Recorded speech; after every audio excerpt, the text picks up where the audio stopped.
Welcome, and thank you for joining me. Greyboard Gamer here with another series of playthrough videos beginning. This time, I'll be playing All Things Zombie by Lock and Load Publishing. Let's crack this box open and get started. I'm going to start out with the introductory scenario that's at the beginning of the campaign in the manual. I'll explain the components and the symbols and numbers on the components and some of the rules during this initial setup, and also I'll do so throughout the game. The introductory scenario, for a few bullets more, has a short narrative. Tanya and Beck used to run the nightclub, searching the brightly lit Vegas streets for a sucker with a fat wallet. Now they just run, searching for food, ammunition, and weapons, but mostly weapons. Two women with a yuppie's worth of karate skills aren't going to last long in a swarm of zombies, and the 9mm pistols they carry to fend off aggressive tricks aren't stopping the uncaring, unfeeling undead. They need real hardware. They hope to find some in Last Chance, a small desert-encrusted town outside Las Vegas. And then under there it shows the game board that we'll be using for this scenario and the setup. We'll do that right now. This is the initial setup for this scenario. This is the game board that represents our small town of Last Chance. We have a handful of buildings and we have some trees and no real rough terrain, but just little forested areas. And when I'm talking about line of sight in coming up, trees and buildings or rough terrain, anything other than these open areas, will block line of sight and also limit, not a limit, but cost more movement points to move through buildings and what is considered rough terrain. Our first character in this scenario listed is Tanya, and you can see on her player card here and on her player's chit you have these numbers 542, and she also has a gold star. Now there's only two characters in the set that have the gold star, and they're considered exceptional. They're veterans, and they're able to do things easier than the rest of the characters in the game, or the so-called grunts. Now, those numbers, the 5, the 4, and the 2, represent reputation, which is 5, movement, which is 4, and then melee ability, which is 2. Now, if the character gets wounded, she starts the game with 0 wounds. And if she gets to this part where it says flip, on the back of this character chit is a more wounded side, and the numbers go down. So instead of having 542, she has 442, so her reputation goes down a little bit when she's severely injured. And if it gets to the skull and crossbones, that character is dead. Also, she has the ability, because she is a crafty veteran of the zombie wars, whenever she's required to roll a dice or a die, she may re-roll one die. That's not limited to once per turn, just any time she's required to roll, she can re-roll one of those die. But she has to accept whatever she re-rolls. She also starts the game with a med kit, which is a piece of gear, and that med kit allows her to use her action to remove a wound on herself or another character that's adjacent to her. And she also starts the game with a pistol, and you'll see it has the number 3-1. The 3 represents the range of the weapon, and the 1 represents the number of dice or die that you would roll in order to use it or to attack. And as you can see, we're very limited here. So we have another spot for a piece of gear and then we can put another weapon in our pack. But other than that, there's nothing else you can hold. And when you find a weapon, it will go into your pack, and then you'd have to use your action during the next turn to swap it out. If that comes up during the game, I'll say that again so we don't lose track of that rule. Our other character in this scenario is Beck. She's what you would call a grunt, or she doesn't have a star. And we can see her player chit. Her reputation is slightly lower at a 4, but she can move a little bit further at a 5, and she also has a melee value of 2. Now she will also, of course, start the game with no wounds. She also begins the game with a pistol. And for her gear, she starts the game with a box of ammo.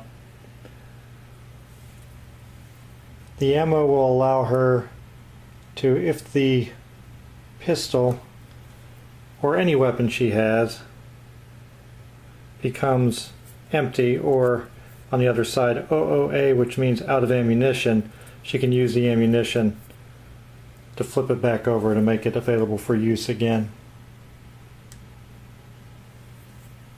Now she's more of a hand-to-hand fighter, even though she does have a pistol, because she's agile and melee. She can require her adversary reroll 1 melee die, and she must accept the reroll, so she can cause the enemy to reroll one of their dice. The scenario in the book calls for the board to be oriented as such, and up the top of the board representing the direction of north, and it states that the characters begin by coming through the east side of the board. Now the characters will enter, and I would assume they'd be following the roads to get from town to town. And you see how there is a half hex at the edge of the board. That can only be used at the beginning for when the characters are entering the game or entering the board. It cannot be used during any other part of the game. So we'll only use it right now. And it'll be where Tanya enters the board, and then Beck will be adjacent to her in this hex below. And you can also see those little black dots in the middle of each hex, and that helps with line of sight. If you want to see if a target you're aiming at has line of sight, or you have line of sight on that target, you would go from that black dot to the black dot of the hex that the target is in. So the black dot that's under your chit to the black dot that's under the chit of the target. And if a straight line is not interrupted by a building or rough terrain like the trees on this board, then you do have line of sight. If it is interrupted, then you do not. Next, we have to populate our board with zombies by doing a generation roll for each character at the start of the scenario. For each character, you'll roll 6d6. For every 4, 5, and 6, a zombie will spawn. 1, 2, and 3, they will not. So first we'll roll for Tanya. So we have 1, 2, 3, 4 zombies spawn. Now the zombies, all the chits have been placed into this nice big cup of zombies. So we got plenty of problems to deal with here.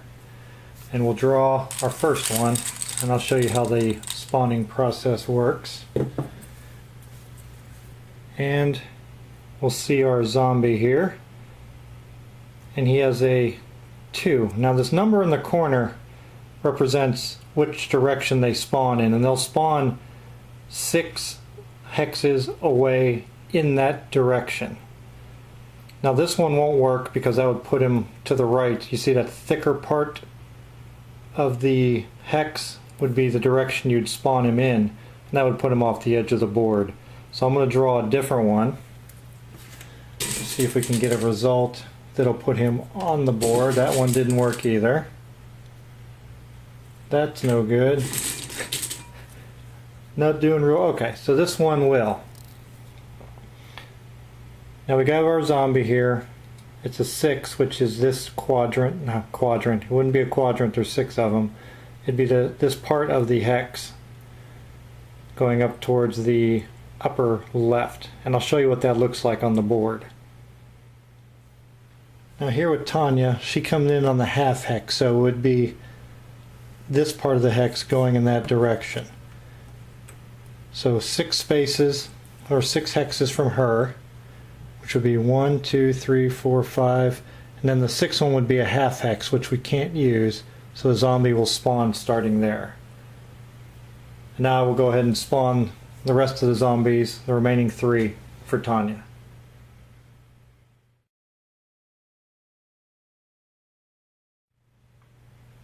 And as you can see, no more zombies spawned anywhere but here. So you'll see that the remaining 3 all ended up in this one spot, and that's fine.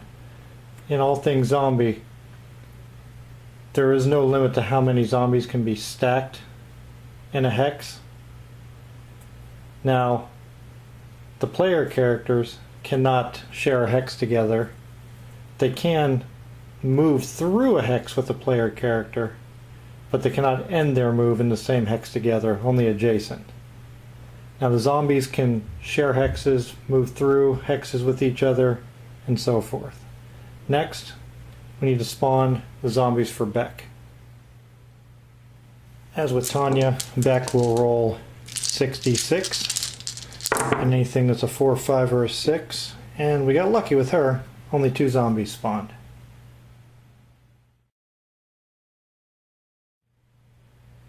And for Beck, her 2 zombies spawned here and here respectively. And to win this scenario, Tanya and Beck must each find an additional weapon and escape off the edge of the board, or search every building and escape the board. Now, as the winning conditions stated, we either find 1 additional weapon each, or we search every one of these buildings, which there are several on the board. And when searching, you'll see me draw these loot cards, and the loot cards will let you know if it was what's inside the building or if it's just empty. So I'll shuffle these and make a draw deck for the loot cards. And then there's also a draw deck for the zombies whenever you enter a building that tells you how many zombies are inside. I'll also shuffle that and create a draw deck for that also. We have our initial setup complete. We're ready to start our first turn. Hope you can join me.